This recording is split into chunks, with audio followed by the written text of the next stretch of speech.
안녕하세요, 겸즈입니다. 오늘 소개해드릴 책은 톰슨의 영국 노동계급의 형성입니다. 자, 그러면 시작해 볼까요? 노동계급이란 무엇이고 어떻게 형성되었을까요? 영국 노동계급의 형성은 바로 이러한 물음에 답하기 위해 쓰인 책입니다.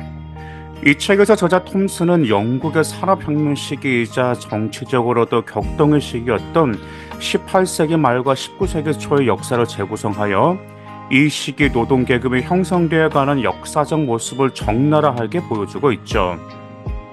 톰슨은 노동계급 형성에 영향을 미친 정치, 문화적 측면에 특히 중점을 두면서 다양한 측면으로 접근합니다. 이러한 접근에는 어떤 특정한 목적이 스며들어가 있습니다. 그는 계급이란 사람들이 전승받은 공통의 경험을 공유한 결과로서 그들 간의 이해가 동일함을 느끼고 그들과 이해가 다른 사람들과 대립할 때 발생한다고 주장하죠. 그렇기 때문에 톰슨에게 계급이란 곧 계급의식을 갖추고 계급 투쟁을 하는 집단을 일컫습니다. 경제적 위치로 계급의 존재를 평가하는 것은 자발적 의사를 가지고 스스로 이해관계를 변화시키는 노동계급의 역동성을 무시하는 조사라고 톰슨은 비판합니다. 또한 경제적 기능이 우선시 된다면 각국에서 서로 다르게 상견하는 노동계급의 경험을 바라볼 수 없게 되어 각국의 특수성도 간과할 수밖에 없다고 보았죠. 영국 노동계급의 형성은 바로 이러한 톰슨의 계급 개념을 영국 노동계급의 역사를 통해 실증해보는 장입니다. 그래서 이 책에서는 영국 노동자들의 경제적 위치가 어떻게 변화했는가 뿐만 아니라 여가나 가족, 종교, 인간관계 등의 문화적 측면과 결사, 서요, 폭등, 정치 사상 등의 정치적 측면까지 포괄하죠. 사람들이 활동하는 공간을 확대시켜 고찰하는 곳에 대부분의 지면을 할애하고 있는 것입니다.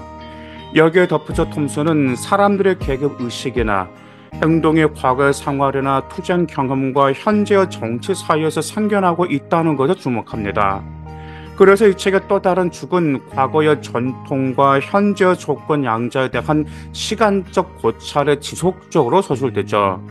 이 책의 서문에서 톰슨은 1789년에서 1832년에 영국의 노동계급이 형성되었고 그것을 밝히기 위해 이 책을 쓴다고 했습니다. 이 시기의 노동계급은 그들 이익에 대한 동질성을 형성했다는 것이죠.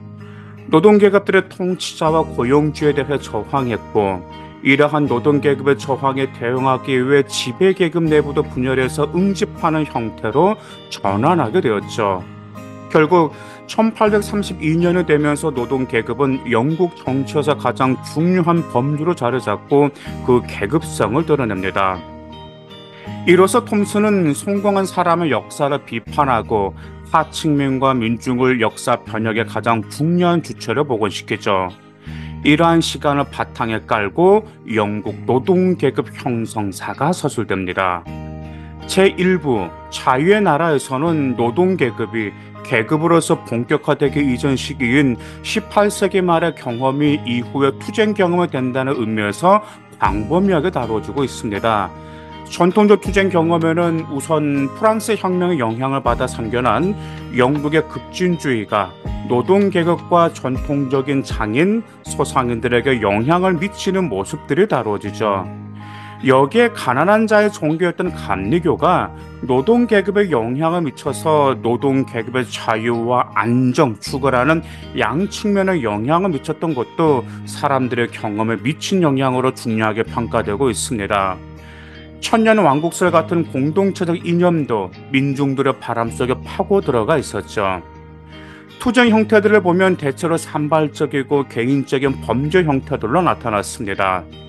그러나 광범위했던 식량 폭동에서 볼 수 있듯이 민중들은 임금보다는 소비에 더욱 민감하기도 했습니다. 지배층에 자발적으로 저항하는 폭동이 아닌 지배층에 의한 고의적인 군중 폭동도 생겨났죠. 점차로 지배층의 반혁명의 두려움을 느끼는 사람들도 들어갔습니다. 한편 사상적으로 구빈법 등을 둘러싸고 도덕 경제론자와 자유 경제론자들 간의 대립이 커져갔죠. 이 과정에서 각 세대는 새로운 정부 형태와 권리를 세울 수 있다고 주장한 페인의 주장이 노동 계급에 많은 영향을 주었습니다.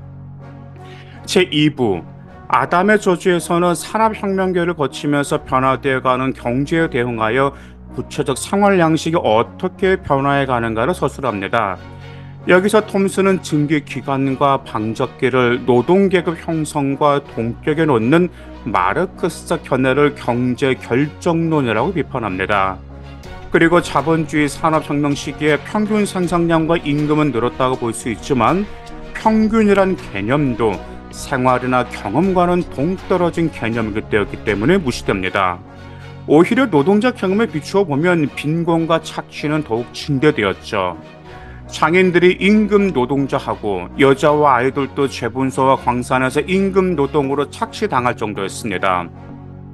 직조공도 그들 스스로의 기술로 자동 방직기의 도입이 늦춰지기도 했지만 결국 자동 방직기의 기술의 발전함에 따라 임금 노동자화 되었습니다. 이러한 지위 몰락과 착취 증대에 대항하기 위해 피착취자들의 사회 문화적으로 응징하지만 공장에서는 관리 감독 계층에 의해 감시받았고 정치적으로는 지배 계급이 반혁명에 시달렸습니다. 산업혁명에 몰고 온 탈개인화는 자유시장 경제를 부추겨 생계 수준에도 미치지 못하는 임금 생활자가 절대량에서 증가했죠. 이러한 조건은 생활 양식의 변화를 가져왔습니다.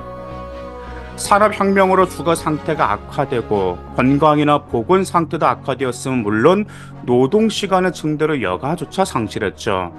그러한 상태에서 노동자 계급의 불만이 표출되는 것은 오히려 자연스러울 정도였습니다. 이때 감리교는 노동자에게 퍼져 노동 규율로서 노동 계급들의 불판을 누그러뜨린 착취자의 역할을 하기도 했습니다.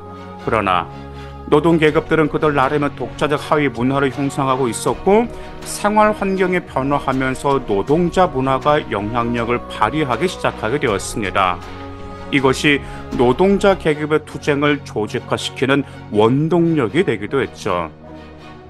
또한 산업혁명으로 생겨난 미숙력 노동력으로 아일랜드 이민자들을 대거 이주하면서 아일랜드 민족주의와 영국 급진주의가 결합하는 사태도 벌어집니다.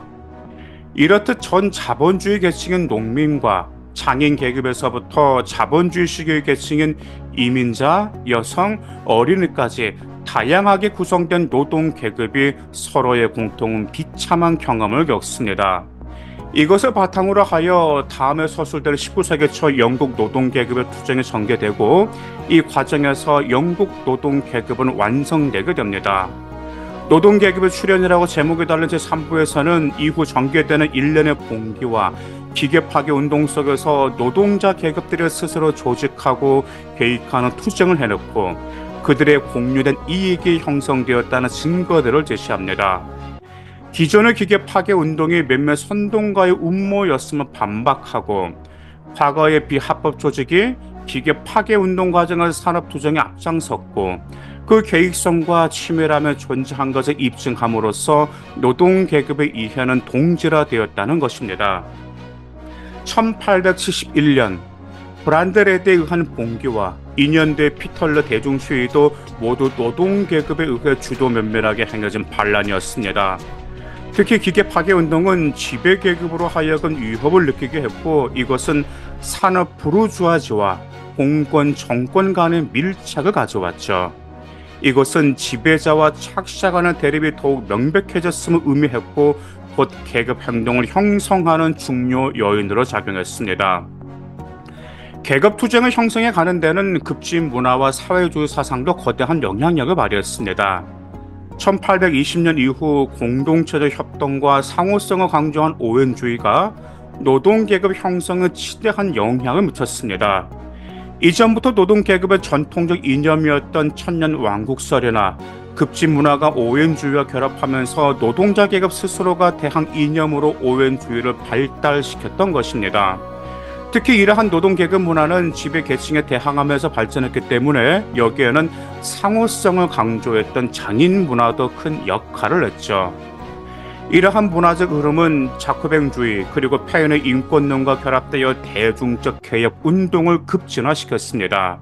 이것은 1815년 이후 노동 계급이 독자적으로 그들 정치 권리를 요구하는 차티즘 운동으로 발전되는 원동력이었다고 평가됩니다. 감사합니다.